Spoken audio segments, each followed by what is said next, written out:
जंगल में गरीब बहू का पत्तों से बना घर और जुगाड़ू सामान। समझ नहीं आ रहा ये गर्मी क्या कह रही है, दिन पे दिन बढ़ती ही जा रही है और सिर्फ हम जैसे गरीब लोगों को ही इसका सामना करना पड़ता है। बाकी सब तो एसी कूलर में बैठकर मौज करते हैं। सही कह रही हो माँ, आज गर्मी और दिनों से भी ज्यादा है। मेरा तो पसीना ही नहीं रुक रहा। अरे थोड़ा बर्दाश्त करना सीखो, सारा दिन गर्मी गर्मी करती रहती हो। बहू को देखो जरा, इस तपती गर्मी में वो हम सबके लिए चूल्हे पर खाना बनाती है। अजी हमें पता है, बहू बहुत मेहनत कर रही है। इस जानलेवा गर्मी में आग की लपटें फेंकते चूल्हे के पास बैठना कोई आसान काम नहीं है। बहू ये सब कर लेती है, ये उसकी हिम्मत है, लेकिन मुझ बूढ़ी औरत के शरीर में इतनी जान कहाँ है। कुछ देर बाद ईशानी खाना बनाकर निपटी और फिर सभी खाना खाने बैठे। इतनी गर्मी में तो कुछ खाने का भी मन नहीं करता, ऊपर से घर में ठंडे पानी का भी कोई साधन नहीं है। गर्म खाना खाकर वही गर्म पानी पीना पड़ता है। वर्षा, तू तो बच्चों से भी ज्यादा शिकायत कर रही है। जरा दोनों बच्चों को देख, किस तरह चुपचाप बैठकर खाना खा रहे हैं। बच्चों में बहू की तरह सब्र करने की आदत है, इसलिए दोनों बात बात पर शिकायत नहीं करते। ईशानी बहू, गर्मी में चूल्हे के पास बैठने से तेरा पूरा शरीर लाल हो गया। इस तरह तो तू बीमार पड़ जाएगी। क्या किया जा सकता है माँ जी, परिवार के लिए तो खाना बनाना पड़ता है। अब इतनी गर्मी पड़ रही है तो उसका कोई तो असर पड़ेगा ही। लेकिन बहू, अगर तू बीमार पड़ गई तो बहुत मुश्किल हो जाएगी। फिक्र मत कीजिए पिताजी, हम खाना खाकर अपने जंगल चलेंगे। वहाँ की ठंडक लेने से मैं बिल्कुल बीमार नहीं पड़ूंगी। आसपास के सभी घरों में एसी कूलर लगे हुए हैं और हमें थोड़ी सी ठंडक के लिए धूप में पैदल चलकर जाना पड़ता है, वरना ठंडक का कोई साधन ही नहीं। वर्षा, शुक्र मनाओ कि हमारे गांव में इतना अच्छा जंगल है जो हमेशा फूलों से महका और पत्तों से ठंडा रहता है। इसे तो सिर्फ शिकायत करने की आदत हो गई। सुन वर्षा, हम सब जंगल जा रहे। अगर तुझे एसी कूलर की हवा खानी है तो तू किसी पड़ोसन के घर चली जा, वहाँ दोनों चीजों की सुविधा है। अरे तुम सब गर्मी की वजह से चिड़चिड़े हो गए हो, लड़े बिना तुम्हारी आत्मा को शांति नहीं मिलती। अमरिंद के कहने पर सभी चुप हो गए। खाना का घर सभी धूप से बचने के लिए एक तिरपाल को अपने सिर पर पकड़कर जंगल की तरफ निकले। वहीं कुछ पड़ोसी जो उनसे बहुत जला करते थे, वो अपनी खिड़कियों से उन्हें देखते हुए उनकी बुराई कर रहे थे। फिर निकला जंगली परिवार जंगल की तरह। अरे इन लोगों से ये नहीं होता कि काम करके कुछ पैसे कमाकर घर में कुछ सुविधा का सामान लिया। इन्हें तो आदिवासी बनना ही मंजूर है। माँ जी, आप इन पर अपना समय क्यों बर्बाद करिए। देखिए कितना तेज गर्म हवा चल रही है। खिड़की बंद कीजिए और आकर एसी की ठंडक में बैठिए, नहीं तो बीमार पड़ जाएंगी। कोमल की बहू रितिका उसको अंदर लेकर गई। वहाँ लता का गरीब परिवार भी जंगल में पहुंचा। वो जंगल बड़ा ही सुंदर था। गांव के लोग उसमें अक्सर समय बिताने आया करते। उसमें तरह तरह के फूल और पेड़ों की तरह तरह के पत्ते आ रहे और साथ ही एक छोटी नदी भी बह रही थी, जो कि उस जंगल की सुंदरता में चार चांद लगाया करते। कितना भी देख लो, इस जंगल की सुंदरता से तो मन ही नहीं भरता। और यहाँ की ठंडक में इतना सुकून है जो किसी एसी या कूलर की भी ठंडक में नहीं। और ये जंगल हमेशा ही फूलों की खुशबू से महकता रहता है। काश ये जंगल ही हमारा घर होता तो हमें ये तपती गर्मी और लोगों की बातें ना झेलनी पड़ती। इसी तरह पूरे परिवार ने जंगल में समय बिताया और शाम को घर वापस लौट आई, जहाँ अभी भी पहले जैसी ही गर्मी थी। लो आ गए हम फिर से अपने जहन्नुम में। मेरा तो मन कर रहा है कि मैं अपना बिस्तर लेकर जंगल में ही चली जाऊं। वहाँ मुझे कम से कम नींद तो अच्छी आएगी। और ये 2 बलान का पंखा सिर्फ आवाज करता है, इससे कोई ठंडी हवा नहीं आती। धीरज रख बेटा, कम से कम हमें कुछ पल तो उस जंगल में सुकून के पल काटने को मिल ही जाते हैं। इतनी सभी बातें कर रहे थे। ईशानी सभी के लिए खाना लेने गई, लेकिन उसने देखा कि दोपहर का खाना गर्मी की वजह से खराब हो चुका था। इस गर्मी की वजह से तो दिक्कतें बढ़ती ही जा रही है। सात्विक जी आते ही होंगे, अब मुझे दोबारा खाना बनाना पड़ेगा। कुछ ही देर में सात्विक भी काम से घर लौट आया और ईशानी को भी दोबारा खाना बनाना पड़ा। ये क्या ईशानी, तुम अब खाना बना रही हो? सात्विक जी, मैंने दोपहर जो खाना बनाया था वो गर्मी से खराब हो गया, इसीलिए अब मुझे दोबारा खाना बनाना पड़ा। इस गर्मी की वजह से घर का सारा संतुलन बिगड़ा है और आज आने में थोड़ी देर क्या हो गई तो बर्फ भी हाथ नहीं लग पाई। पापा बर्फ लेकर आए हो ना, मुझे ठंडा पानी पीना है। मुझे तो ठंडी ठंडी बर्फ ही खानी है। सोनू मोनू बेटा इधर आओ, आज पापा को बर्फ नहीं मिल पाई, वो तुम्हारे लिए कल बर्फ ले आएंगे। लेकिन सोनू और मोना सुबह से बर्फ का इंतजार कर रहे थे, इसलिए उन्होंने बर्फ को लेकर जिद करना शुरू कर दिया। ये बच्चे तो मान ही नहीं रहे, मैं पड़ोस में से बर्फ पूछ कर आती हूँ। बहू, तू तो जानती है कि हमारी पड़ोस कैसी है। मैं नहीं चाहती कि ये तुझे बर्फ के ऊपर भी नाम धरे। लता ने ईशानी को बर्फ लाने से रोक दिया। वहीं वर्षा ने किसी तरह दोनों बच्चों को खेल में लगाया और फिर सब खाना खाकर सोने को लेट गई। ऐसी तपती जमीन पर तो बिल्कुल भी नींद नहीं आने वाली। जमीन बिल्कुल तवे की तरह तप रही है और हमें इस पर ही चटाई बिछाकर लेटना पड़ रहा है। हे भगवान, बहुत गर्मी का कहर झेल लिया, अब तो थोड़ी ठंडक कर दो। अपने परिवार को इस तरह से बेबस होता देखकर सात्विक को अपने ऊपर शर्मिंदगी महसूस हो रही थी। माँ मेरी कमर पर सुई चुभ रही, मेरी कमर बहुत दुख रही है। बच्चों के ऐसा बोलने पर ईशानी ने उनकी कमर खोलकर देखी। दोनों बच्चों की कमर पर घमौरियां हक कर रही थीं, जिसे देखकर सभी परिवार वाले काफी परेशान हो गए। हम बड़े हैं इसलिए हमारा शरीर फिर भी गर्मी झेल जाता है, लेकिन इस गर्मी की वजह से बच्चे घमौरी की चपेट में आ गए हैं। पूरा परिवार सारा दिन इसी तरह परेशान रहा और अगले दिन सभी ने जंगल जाने का सोचा। सभी ने जरूरत का सामान लिया और जंगल की तरफ को निकल गए। आज हम सारा समय जंगल में ही गुजारेंगे, कम से कम वहाँ हमें गर्मी से तो निजात मिलेगी। और मैं सोना और मोनू की घमौरियों पर भी नीम के पत्तों का लेप पीस कर लगा दूंगी, इससे इनकी घमौरियां भी ठीक हो जाएंगी। सभी कड़ी धूप में चलकर जंगल में पहुंचे और वहां उन्हें कुसुम और कोमल का पूरा परिवार मिला, जो आराम से कुर्सियों पर बैठकर चाय पी रहा था। ये देखो, आ गए आदिवासी लोग अपना ताम तबेला लेकर इस जंगल में। घर में तो कुछ है नहीं तो मुंह उठाकर सिर्फ जंगल में ही चले आते हैं। ये जंगल तुम्हारा नहीं है, इसलिए बेकार की बातें करना बंद करो। तो ये जंगल तुम्हारा है क्या? अगर ऐसा है तो जंगलियों की तरह यहीं रहने लगो, कम से कम हमारे मोहल्ले से तो तुम्हारी गरीबी लाचारी का किस्सा खत्म होगा। कुसुम और कोमल, जब तुम दोनों के घरों में एसी कूलर है तो फिर यहाँ जंगल में क्यों आकर बैठ गई हो? हम यहाँ ठंडक खाने नहीं बल्कि कुछ सुकून का समय बिताने आए हैं, लेकिन तुम बेशर्म लोगों ने यहाँ आकर हमारे सुकून को भंग कर दिया। माँ जी, इन आदिवासियों पर गुस्सा करके समय बर्बाद करने से अच्छा है हम अपने घर जाकर आराम से एसी कूलर की हवा में बैठ जाते हैं। इसके बाद रितिका, कोमल और कुसुम तीनों मुंह बनाकर वहां से चली गईं। अरे ये लोग तो हमें न यहाँ और न ही वहां कहीं भी चैन नहीं लेने दे सकते। अब वो लोग यहाँ से चले गए हैं तो हम शांति से यहाँ पर समय बिता सकते हैं। इसके बाद ईशानी ने वहीं पर लकड़ियां जलाकर खाना बनाया और सभी ने जंगल के बीच बैठकर खाना खाया। काश ये जंगल सच में हमारा घर होता, यहाँ कितना सुकून है और कोई परेशान करने वाला भी नहीं। वर्षा की बात सुनते ही ईशानी के मन में एक खुराफाती आइडिया आया। तो क्यों ना हम इस जंगल को ही अपना घर बना ले? बहू, तू भी उन बेवकूफ औरतों की तरह ही बातें कर रही है।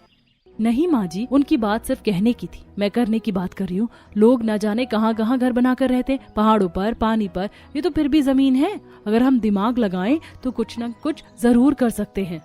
ईशानी के ठीक से समझाने पर सबके बात समझ में आ गई। इसके बाद वो अपना बाकी सामान लेने घर लौटे और फिर वापस जंगल में आए।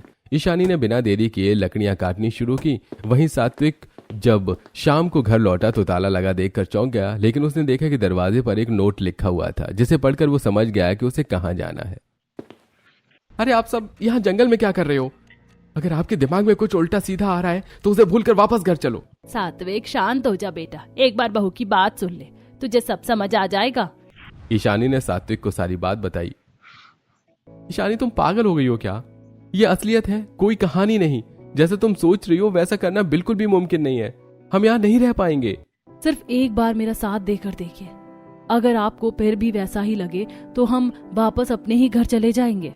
बहुत समझाने बुझाने के बाद सात्विक ईशानी के साथ जंगल में घर बनाने को मान गया, लेकिन वो अभी भी इस सब से राजी नहीं था। धीरे धीरे पूरे परिवार ने मिलकर अपना घर बनाना शुरू किया, जिसके लिए उन्हें बहुत सारी लकड़ियां काटनी पड़ी और इसी तरह उन्हें घर बनाते बनाते एक हफ्ता हो गया। एक हफ्ते में उनकी एक लकड़ी की झोपड़ी बनकर तैयार हो गई। हम इसमें गर्मियां तो बिता ही सकते, तुम तीनों ने मिलकर काफी अच्छा काम किया है।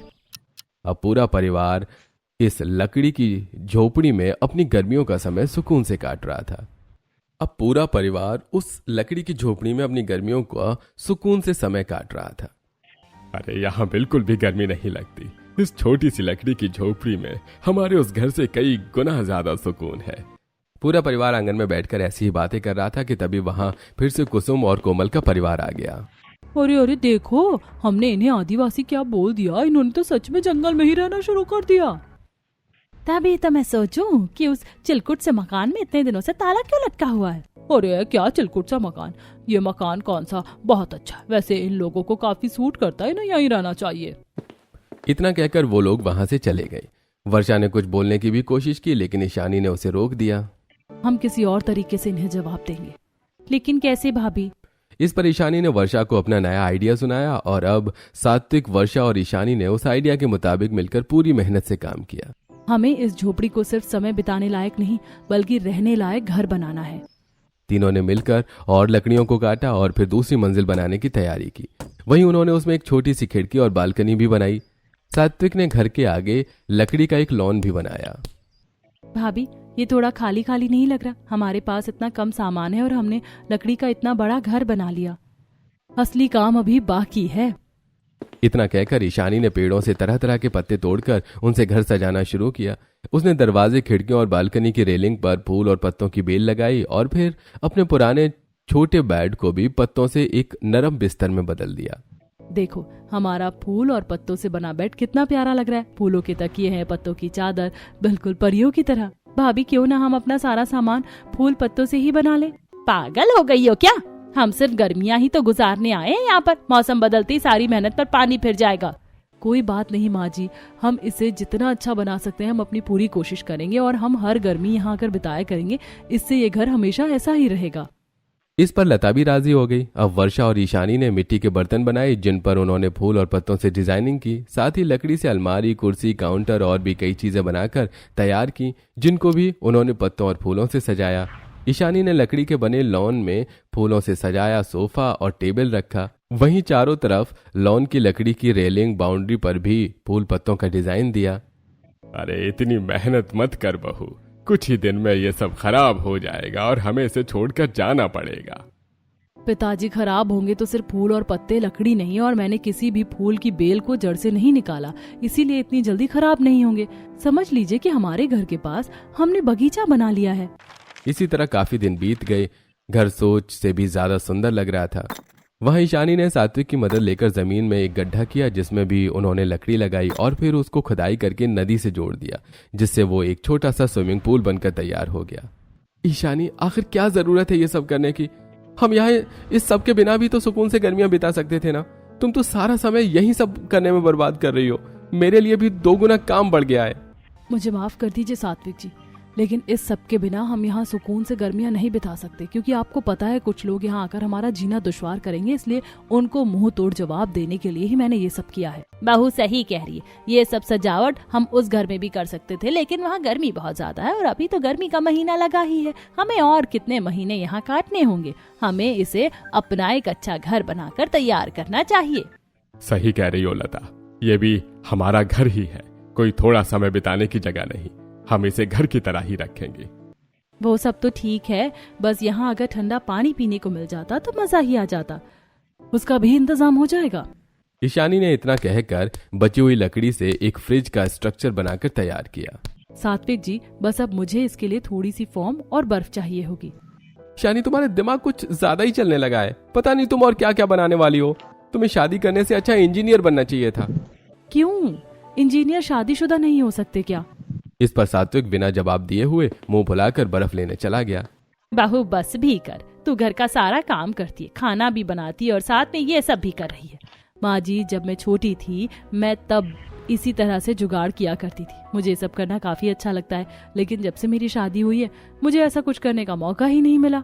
कुछ ही देर में सात्विक फोम और बर्फ ले आया। इसके बाद ईशानी ने लकड़ी के बने फ्रिज में फोम को लगाकर उस पर बर्फ बिछाई और फिर उसके ऊपर पत्तों से बंदे बर्तनों में खाना पानी बनाकर रख दिया। अब इसमें खाना पानी भी ठंडा रहेगा। बहू तू तो बड़ी ही जुगाड़ू हो रही है। ये फ्रिज तो हम अपने घर पे भी ले जा सकते हैं। इससे हमारा खाना भी खराब नहीं होगा और पानी भी एकदम ठंडा रहेगा। हाँ पिताजी, और अगर आपकी इजाजत हो तो मैं इस पंखे का भी कुछ कर दूं। अरे नहीं, फिर एक और जुगाड़। अरे तो इसमें परेशानी ही क्या है? जरा देखो तो सही, बहू के जुगाड़ों से हमें कितना फायदा हुआ है। इसी तरह ईशानी ने एक लकड़ी का कूलर बनाया जिसके 3 हिस्सों पर उसने घास पत्ते लगाए और उसके बाद उसने अपनी बैटरी वाले छोटे पंखे को खोलकर कूलर में फिट कर दिया। इससे अब एक कूलर भी बनकर तैयार हो गया। तुमने इसमें घास तो लगा दिया, लेकिन इसमें पानी कैसे चलेगा? सात्विक जी, अब ये कोई इलेक्ट्रिक कूलर तो है नहीं, इसीलिए हमें इसकी घास को गीला करते रहना होगा। जब भी वो कूलर को चलाते तो निकलते बढ़ते उसकी घास पर पानी डालते रहते, जिससे वो लगातार ठंडी हवा फेंक रहा था। अब पूरा परिवार अपने जंगल वाले घर में बड़े ही सुकून से समय बिता रहा था। फिर एक दिन सात्विक ने भी अब काम भी करना शुरू कर दिया। एक दिन सात्विक काम पर से वापस लौट रहा था तो उसे रास्ते में कोमल का बेटा सुंदर मिल गया। अरे सात्विक भाई, कहाँ हो? आजकल बड़े ही दिनों से बात देखा है, अचानक ही परिवार को लेकर कहाँ छूमंतर हो गए? घर में ताला डल रखा है। वैसे तुम सबके जाने से मोहल्ले में नई काफी ठंडक और राहत बनी हुई है। हमें भी तुमसे दूर रहकर बहुत राहत मिली है। सच कहूं तो हम यहाँ वापस आना भी नहीं चाहते। अरे ऐसा क्या? भाई कह तो ऐसे रहे हो जैसे तुम्हें स्वर्ग से में ही घर मिल गया हो। हमारा घर किसी स्वर्ग से कम नहीं है, आकर देखोगे तो पता चलेगा। लेकिन मैं नहीं चाहता कि तुम्हारे जैसे बदसूरत लोग हमारे सुंदर घर के आसपास भी भटकें। इतना कहकर सात्विक वापस घर लौट गया। वहीं सुंदर के मन में अब काफी हलचल हो रही थी। उसने ये सारी बात जाकर अपनी माँ कोमल को बताई। अच्छा, ऐसा क्या मिल गया इन्हें जंगल में? वैसे वो सही तो कह रहा था, जंगलियों को जंगल ही स्वर्ग जैसा लगेगा ना। वैसे एक बार देख कर आते कि ऐसा क्या मिल गया इन्हें जंगल में। अगले दिन कोमल, सुंदर, रितिका और कुसुम जंगल में पहुंचे। उन्हें लगा था कि वो वही लकड़ी की झोपड़ी बनी देखेंगे, लेकिन जब उन्होंने लकड़ी का बना पूरा घर देखा जिस पर फूल और पत्तों की सजावट थी, उसे देखकर उन्हें अपने पक्के मकान भी उसके आगे फीके लगने लगे। ये कैसे? अभी कुछ दिन पहले तो ये सिर्फ एक झोपड़ी थी, लेकिन अब तो ये पूरे लकड़ी के आलीशान मकान में बदल चुका है। लता ने सभी को घर के बाहर खड़ा देख उन्हें अंदर बुलाया। अरे आइए कोमल और कुसुम जी, हमारे हरे भरे पत्ते और फूलों से महकते हुए घर में आपका स्वागत है। आइए, हमारे मखमली फूल पत्तों से बने सोफे पर बैठकर देखिए, अपने नर्म बिस्तर भूल जाएंगी। इस पर कोमल के परिवार को काफी बेइज्जती महसूस हुई। वहीं बच्चों ने भी आकर उनकी बेइज्जती में चार चांद लगा दिए। कोमल आंटी, हमारे घर में स्विमिंग पूल भी है, आप चाहो तो इसमें नहा सकती हो। नहीं सुना दीदी, कोमल आंटी बहुत मोटी है, ये हमारे स्विमिंग पूल को तोड़ देंगी। और वैसे मम्मा ने वो स्विमिंग पूल सिर्फ हमारे लिए बनाया है। हाँ बच्चों, मम्मा ने ये सब सिर्फ तुम्हारे लिए ही बनाया। ये लकड़ी का घर, बेड, कुर्सी, टेबल, फ्रिज, कूलर और साथ ही मेहमानों के लिए नर्म सोफा भी। बहू, जरा कोमल जी के लिए ठंडा पानी तो लेकर आ। ईशानी एक पत्तों से बनी ट्रे में फूल पत्तों से सजे सुंदर गिलासों में ठंडा पानी लेकर आई, सोफा के आगे टेबल पर रख दिया। अरे आप अभी खड़े क्यों हैं? हमारे नर्म सोफे पर आकर बैठ कर देखिए, ये सिर्फ नर्म ही नहीं बल्कि काफी ठंडा भी है। इससे आपका पिछवाड़ा भी एकदम ठंडा हो जाएगा। बिल्कुल इन ठंडे पानी के ग्लासों की तरह। कोमल के परिवार को अब और अपनी बेइज्जती बर्दाश्त नहीं हो रही थी। वहीं कैंची जैसी जुबान वाली रितिका और कुसुम भी मुंह सिले हुए खड़ी हुई थी। अपनी और बेइज्जती न करवाने की वजह से वो चुपचाप वहां से निकल गई। बड़ा मजा आया, आज तो इन सब की बोलती ही बंद होगी, और ये सब सिर्फ भाभी की वजह से हो पाया है। सात्विक ने भी अब इसी तरह लकड़ी का सामान बेचना शुरू कर दिया। वहीं ईशानी ने अपने फूल पत्तों से सजे बर्तन बेचे। मौसम बदलने पर सारे फूल पत्ते सूख गए। उसके बाद भी वो सभी जंगल से वापस घर लौट आए। काम अच्छा चलने पर अब उन्होंने अपने उसी घर को बड़ा बना लिया और हर गर्मी पूरा परिवार अपने जंगल वाले घर में समय बिताने जाया।